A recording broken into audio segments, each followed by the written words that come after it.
A paz, meus irmãos, tudo bem? Hoje eu vim com a cara e com a coragem depois da academia e o Senhor, né? Ele é bom, né, gente? Nossa! Esse final de semana o culto na igreja foi maravilhoso, foi poderoso. Sentimos a presença do Senhor ali o tempo todo, o Espírito Santo nos conduzindo.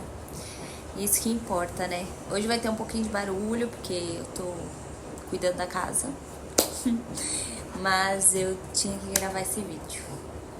Então vamos lá, vamos orar. Pedir discernimento. É o 4º capítulo de Provérbios. E tá poderoso. Ó, o Senhor já tá moendo. Vamos lá. Pai, nós te agradecemos por esse tempo, por essa hora. Só o teu Espírito tem autoridade aqui. Espírito Santo, se sinta à vontade. É o Senhor que conduz esse vídeo, essas palavras, não sou eu. Abra nossa mente, nosso coração, Pai, nosso discernimento, tanto terreno como espiritual, Pai. Nós somos seu terreno fértil, Pai. Nossa terra está pronta. Que essa semente caia, crie raízes profundas, Senhor, na tua palavra. Que nós sejamos transformados em nome de Jesus. Amém. Glória a Deus. Ai. Ó, o capítulo 4 não tá diferente do primeiro, do segundo e do terceiro. Ele vai bater na tecla da sabedoria, né? Então, do 1 ao 2, ele diz assim: ouçam, amigos, estes são conselhos de pai. Não é de qualquer pessoa, é um conselho do pai, né? Conselho de Deus, né, gente? Eu não vou ler, eu quero que vocês leiam, né? Eu quero que vocês sintam o que o Espírito tá dizendo pra vocês. Aqui eu pontuei algumas coisas, tipo, é um conselho de pai. Ele não tá dando um conselho de qualquer pessoa, né? Ele fala, prestem atenção e saberão como viver. São bons e importantes. Não deixe que entre por um ouvido e saia pelo outro. Ele nos aconselha, presta atenção, né? Guarde isso, porque isso é pra sua vida. Você vai saber viver guardando as palavras dele, né? Salomão, ele foi inspirado por Deus para escrever Provérbios. E tudo que ele aprendeu com o pai dele, que era Davi também, né? E por isso que Davi tinha um coração segundo ao Senhor. Então, o que ele quer dizer? Ouça, escuta, grave isso no seu coração e pratique, entendeu? Não adianta a gente só ouvir, entrar por um ouvido e sair pelo outro, não. A palavra, ela é transformadora. Se você está com o seu coração aberto para receber e querer transformação na sua vida, isso vai acontecer. Caso não muda, é você. A gente precisa dar um passo. O Senhor nos entrega. Aqui, ó, tá tudo aqui. Agora, cabe a nós querermos ou não. Do 3 ao 9, ele diz assim: quando eu era garoto e ainda no colo do meu pai, sendo o orgulho e a alegria da minha mãe, com paciência ele me ensinava. Guarde isso no seu coração, Faça o que eu digo, viva. Se precisar, venda tudo e compre sabedoria. Procure entendimento, não se esqueça uma só palavra, não se desvie nem 1 centímetro. Nunca ande longe da sabedoria. Ela guarda sua vida. E aí eu pontuei algumas coisas assim. Aqui o pai diz que o pai é paciente, ele vai te ensinar. Não é de uma hora para outra. Nada vai mudar na sua vida de uma hora para outra. É você constantemente lendo e buscando e praticando tudo que você tá aprendendo, né? Então não é de uma hora para outra, tá bom? Aqui ele diz assim: guarde isso no seu coração, beleza? Faça o que eu digo e viva. Se precisar, venda tudo e compre sabedoria. Eu não vou mudar a Bíblia, tá? Eu vou colocar o meu olhar nos dias de hoje. O Espírito Santo me confronte se isso estiver errado. Se precisar, que a sabedoria vem do Senhor, não é terrena, né? Tem a sabedoria terrena, mas tem a sabedoria do Senhor. Então, busque a sabedoria do Senhor. Se precisar, renuncie a tudo. Ouça a voz do Senhor. Seja obediente. Senhor, eu quero a tua sabedoria. Pode me tirar tudo, me dá a tua sabedoria. É isso que eu preciso. dia após dia, todos os dias, é da tua sabedoria. Não tenha vergonha, não ande longe dela, ame-a, agarre-a, acredite e você não se arrependerá. Não precisa falar mais nada, né? Acho que não. Do 10 ao 15, ele vai dizer assim: amigo, aceite meu conselho. Ele dará a você mais alguns anos de vida. Ensinei a você o caminho da sabedoria e fiz um mapa que leva à justiça. Não quero que você termine num beco sem saída ou perca tempo em retornos inúteis. Se você começar a reparar na sua vida que começa a dar volta e parece que não tá saindo do lugar, é porque algo precisa ser mudado em você. Ele fala: não quero que você termine num beco sem saída e dando voltas inúteis. Então ele tá te alertando, se você seguir o que eu tô falando, você não vai, né, entrar num beco sem saída e muito menos ficar dando voltas na sua vida, né? Eu anotei aqui que o nosso olhar vai mudar. E tudo que a gente valorizava vai ter um outro sentido e nós vamos valorizar aquilo que realmente importa, né? Prolongará a sua vida. Fique longe de atalhos. Aí depois você vai ler, ele fala assim: fique longe de atalhos, evitem-os a todo custo. Desviem-se deles e continue o seu caminho. Quantos hoje em dia procuram um atalho, seja financeiro, um atalho no trabalho, no profissional, um atalho e a vida não anda, sabe? Pode até dar certo o atalho a princípio, mas e o fim? A Bíblia diz que bom é terminar bem. Começar, a gente começa do jeito que tá, mas terminar bem é o melhor. Então, é isso que a gente precisa gravar no nosso coração, né? Não busque atalhos. Você precisa ter uma jornada e caminhar nessa jornada de transformação. Você verá que a tua vida vai ser transformada completamente. Do 16 ao 17, ele diz sobre os perversos, que eles são impacientes, que eles não sossegam enquanto não causam problemas. E eu acredito que você não é essa pessoa, né? Em nome de Jesus. Eles não conseguem ter uma boa noite de sono, a não ser que tenham desgraçado a vida de... Olha que palavra forte, né? Misericórdia, o sangue de Jesus. A vida de alguém. A perversidade é um alimento e a sua bebida a violência, seu remédio preferido. É forte, gente, mas tem gente que é perversa. Aí do 18 ao 19 diz assim: os caminhos dos justos resplandecem com a luz. Quanto mais vivem, mais brilham.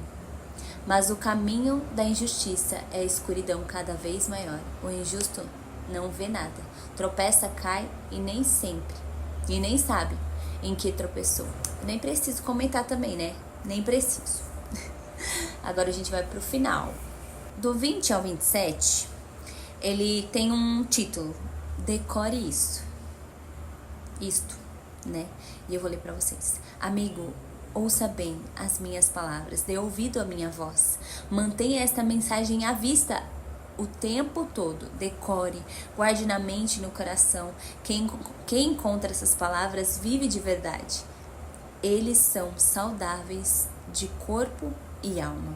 Diz que quem encontra as palavras, a sabedoria e a palavra provérbios, ele vai ter vida. Ele vive de verdade. Não é uma sobrevivência. Quantas vezes a gente fala, né? Ah, eu não vivo, eu sobrevivo. Tá repreendido em nome de Jesus. A gente precisa viver todos os dias. Salmo diz assim: Senhor, me ajude a contar os meus dias. E o Senhor diz que o próprio nome do nosso dia é presente. Então a gente precisa viver o presente. Ele não diz assim: quem encontra essas palavras vive de verdade, né? O espírito deles são saudáveis, né? Não, ele diz: eles são saudáveis de corpo e alma. É corpo e alma, corpo e mente. Então não é só o espírito. Ele dá um ensinamento aqui além do espírito, né? A Bíblia, quando você começar a ler ela inteira, você vai entender que o Senhor não fala só do espírito, mas ele fala da mente, do corpo, né? ele fala sobre nós, gente. E aí a gente começa a avaliar sobre o nosso coração, né? Jesus fala que não é aquilo que a gente come, mas é o que a gente diz que é impuro, né? Porque o que a gente fala procede do nosso coração. E aí vai do 23 ao 27, vai ligar com o que eu acabei de falar.